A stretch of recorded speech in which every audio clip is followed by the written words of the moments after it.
So, as a child, I never liked roller coasters. I like them now as an adult when I coincidentally don't have the time to go on many roller coasters like I did when I was a kid. That's neither here nor there. I find them fascinating for a number of reasons. I had once heard that roller coasters don't need to have that sort of loud click, click, click, click, click, click, slow build up the mountain, and you get up to the top, and then you stop for a second, and then you have the drop. And I read that they don't need that, and surely that's the case, because now we have these roller coasters that just shoot you off fast from the beginning. There's no waiting, there's no anticipation, it's just wham, bam, thank you, ma'am. It's all for show, it's for the aesthetic, it's to build up that tension, that anxiety. The ones we remember are the ones with the long hill, slowly pulling the car up. I'm sure that most of us, if not all of us, have ridden one before. As you sit there, look around, see buildings and trees and people get smaller and smaller, and think to yourself, why? Why would I do this? And then you look up ahead and you see the hill and you're waiting and you're waiting and you know what's coming, but you have to wait and you have this tension until you get that release from going down the first hill. Then you have the screaming, the rush of endorphins, adrenaline, all of that, and it's a lot of fun. I've realized that there are times in our lives where we have to wait, and we have to wait purposefully. Waiting for something is fine, it's good, it's things that we have to do. The problem is that it's not that fun. We live in a very instant gratification society where if we want something, we can get it as soon as possible. We don't have to wait as long as we have had to in the past. And yet we still hate waiting. Think about it right now. We're in the first week of Advent, and we know that people are anxiously awaiting Christmas for whatever reason. And we have 4 weeks, 4 different candles that we will light each week.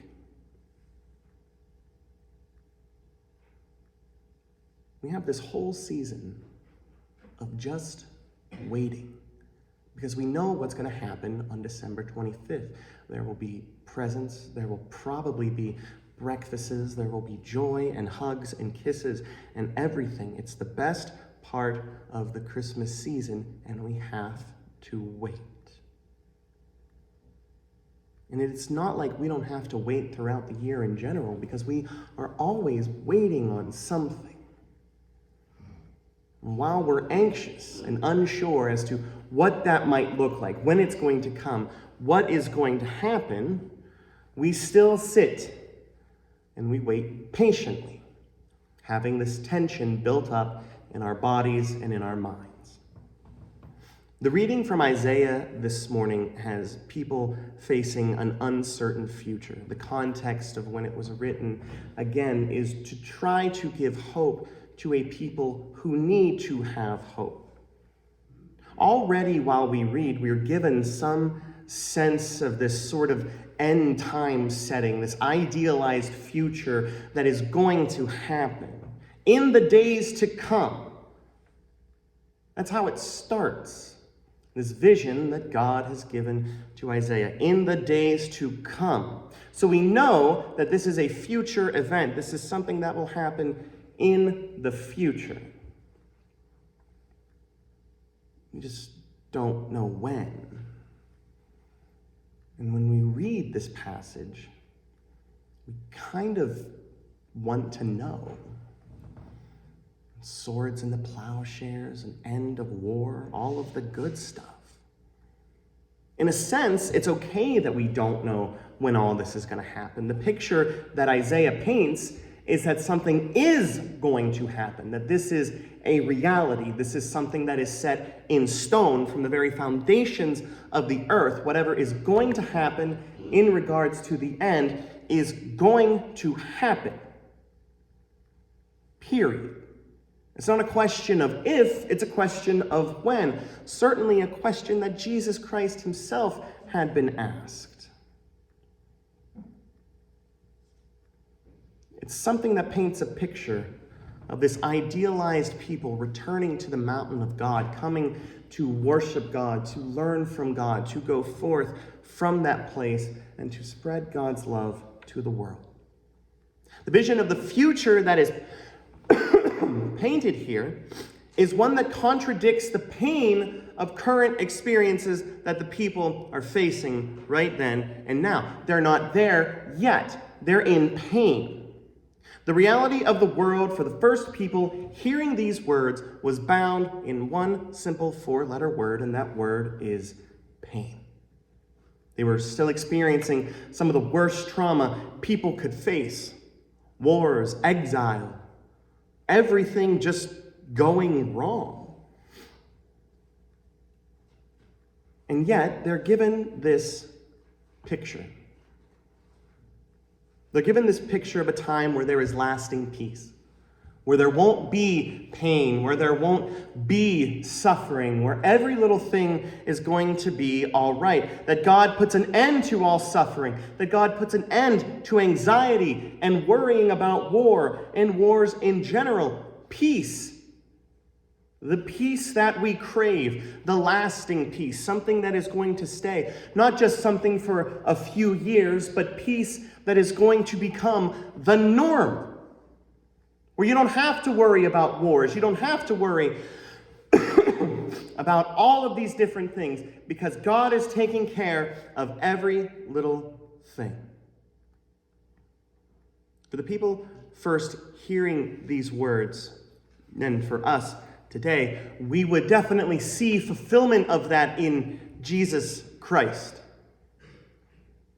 His birth signaled that God was indeed doing God's new thing, that the peace in the kingdom of God were at hand.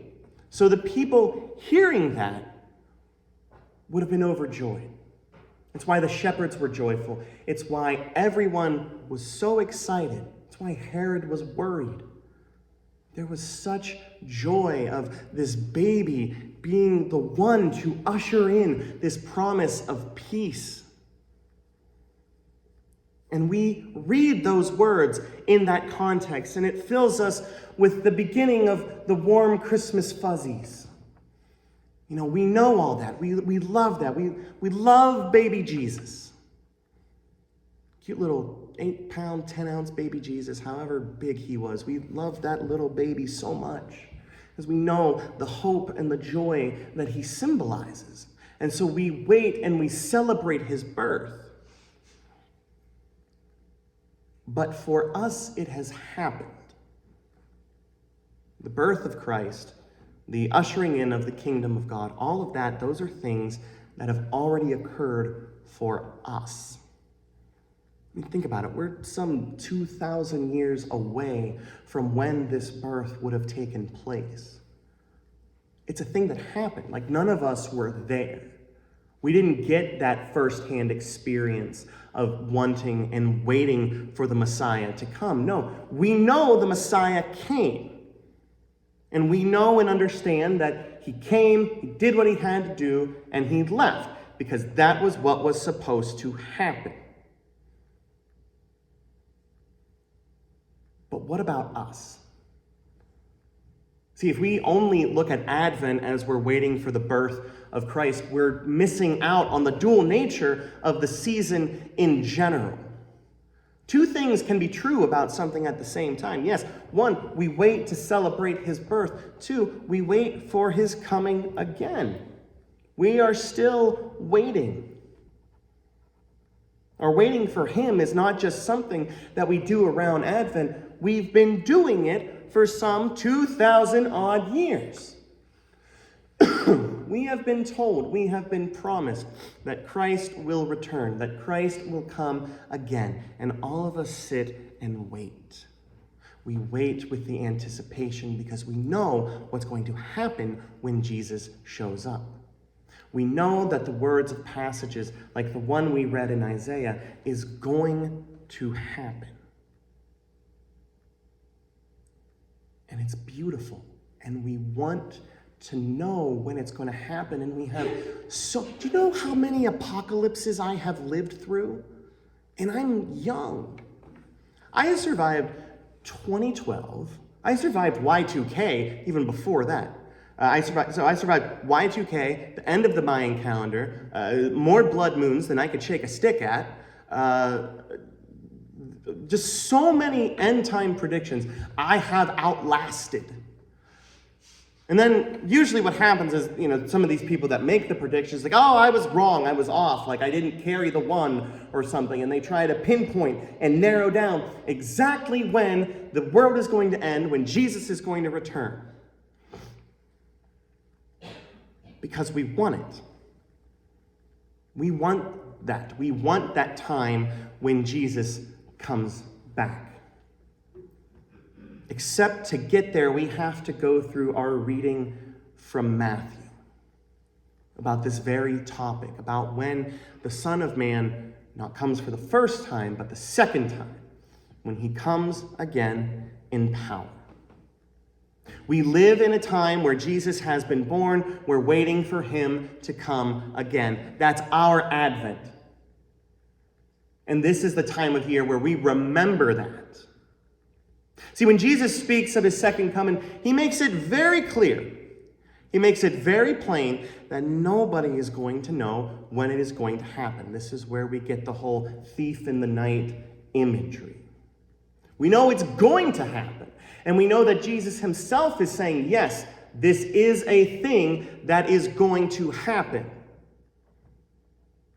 We just don't have a when. And that fills us with anxiety, especially when we keep reading in the passage of Matthew. Because it's a promise that God has made for God's people. And we're God's people, and we want that, and we crave that. And so we seek and we strive to pinpoint and to know when it is going to happen. But we are told that it's going to happen whenever it happens. Gandalf, in the first Lord of the Rings book, once said, "A wizard is never late or early. He arrives precisely when he intends to." Jesus is not late. He is not coming too early. He will come precisely when he intends to. No, we don't have a when. We only have a knowledge that it is going to happen. And we know that it's going to be like this sudden thing. Like it's not going to be like this slow build-up necessarily. There will be signs, as we are told, yes. But when the Son of Man comes again, it happens in a flash, in a blink of an eye. Jesus here uses this flash flood imagery that would have happened in the time of Noah. Have you ever been involved in a flash flood? It's scary. It's absolutely terrifying. Because it happens all of a sudden. And if you're not prepared for it, well, you're going to get swept away. Living in Ohio, for me, means living with the anticipation of tornadoes. Not that I've ever been through a tornado. Like, I've had tornadoes come close and everything, and that's fine. For me, that's a reality of living in Ohio. And so whenever the siren goes off, it's like, okay, grab the kids, grab the dog down in the basement, and we sit and wait. And just try to keep the kids from killing each other. It's boring in the basement. There's not a lot to do there. Now, when I was in Maryland, and we had a tornado warning, this was an end-time event. We don't have this here. This never happens here. What's happening? And it's like, what do you mean what's happening? You get up, you hear the siren, you get up, you go to the basement, and you wait for it to blow over. It's not a big deal.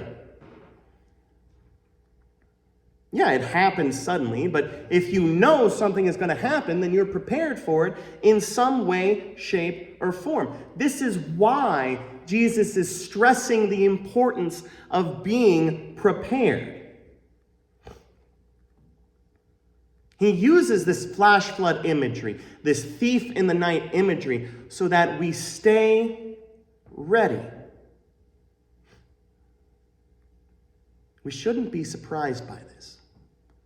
We should know that. We should understand that.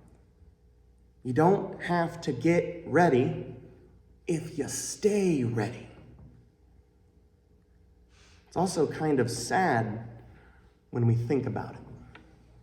See, it's a lot easier for us to plan when we know when something is going to happen. And we get out the calendars, we get out the planners, we write things down. Like just the other day, I meal prepped. Like I had a calendar on the wall. I'm writing down what we're going to have each day of the week. So I know what we're going to have and when we're going to have it based on what I know is supposed to happen that day. So easier things happen on a certain day, and when I have more time to do something or there's a special event, then I'll do something a little more complicated. Getting ready for it, knowing that I still have to get some odds and ends from the grocery store. But I factored that in to when I have a specific meal. Except for Tuesday. Tuesday's Taco Tuesday. How can you not have Taco Tuesday? But that means then I have to go and get ready before Tuesday. I've got to get the lettuce and sour cream and cheese and all the good stuff. It's so much easier when we know when something is going to happen, because then we can just kind of sit around and wait, right? Like we don't have to worry about it. We can look at, okay, if I wait here like 5 more minutes, then I'll leave and arrive at this time, right? Like that's what we do. Like we factor when we're gonna leave based on how much time we have left. I have had kids, I have woken them up, they have gotten dressed, laid back down, and went back to bed. I said, what are you doing? You're dressed, you're ready for the day, you had breakfast, you'd gotten ready, you're ready to walk out the door, and you laid back down and went to sleep. Why? Oh, because I set an alarm for when I have to leave the house. Okay, I get that, I understand that, I accept that to a degree. But why just sit around and do nothing while we're waiting? We as humans make plans. Getting to this idealized perfect future is absolutely something that we want. We want to make plans to get there, and we're going to get there. We just don't know when. What we do know is that we have to be ready, and I have to wonder, would it really help us live our lives if we knew when Jesus was going to come back? Because then we would just sit around and you'd have everyone kind of do like the instant presto changeo. I've accepted Jesus Christ at the last minute. Like I got in right before the wire. We want to know when it's going to happen.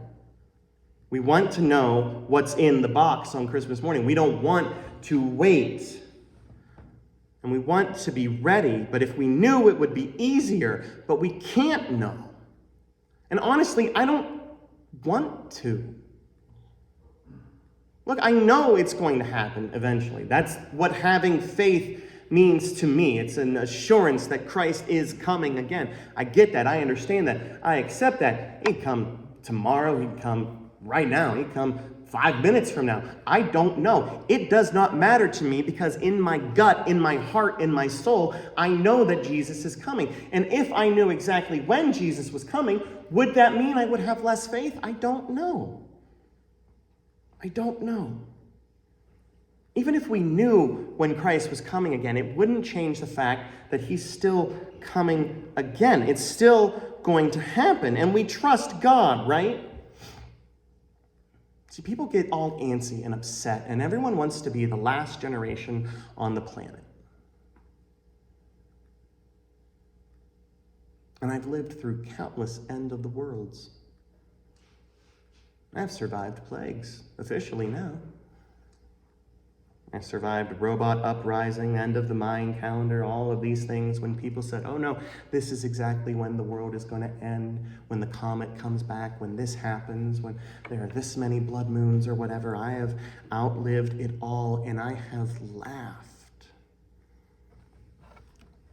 There's a quote attributed to Martin Luther that if he knew for sure that the world was going to end tomorrow, what he would do today would go out and plant a tree. Not that he would see it, because the world was going to end, but it's this idea of living your life just knowing that it's going to happen. There's no point in having anxiety. Yes, we can long for this time when it comes. Yes, we've been waiting a while, and it's okay. It's okay. It doesn't mean that it's not going to happen, because we have that hope. We have that sure and sudden hope that it's going to happen, and it's like riding that roller coaster. Because the moment when Christ returns, and we know that everything is going to be all right, what joy and catharsis we will feel, my dear friends. Waiting is not always fun, but if we wait properly, there's an awful lot of joy in waiting and trusting in the Lord. Amen.